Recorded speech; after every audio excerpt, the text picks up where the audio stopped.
சமூக ஆர்வலரான அன்னை வி.ஜி. சரவணன் அவர்கள் கடந்த 3 ஆண்டுகளுக்கு மேலாக ஸ்ரீவைகுண்ட தொகுதி மற்றும் அதன் சுற்றுவட்டார பகுதிகளில் உள்ள ஆதரவற்ற ஏழை எளியவர்களுக்கு இல்லம் தேடி மதிய உணவு மற்றும் இரவு உணவு வழங்கி வருகிறார்.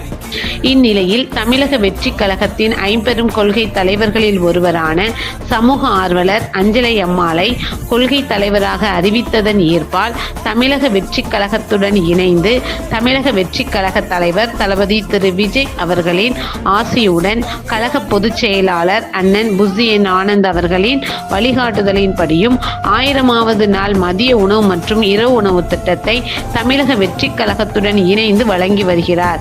7/7/2025 இன்று 1119வது நாளாக ஸ்ரீவைகுண்டம், கோட்டைக்காடு மற்றும் மங்களக்குறிச்சி அதன் சுற்றுவட்டார பகுதிகளில் உள்ள 80 ஆதரவற்ற ஏழை எளியவர்களுக்கு தமிழக வெற்றி கழகம் தூத்துக்குடி மேற்கு மாவட்டம் அன்னை வி.ஜி. சரவணன் அவர்களின் சார்பில் மதிய உணவாக முட்டையுடன் கூடிய மீன் குழம்பு சாப்பாடு வழங்கப்பட்டது.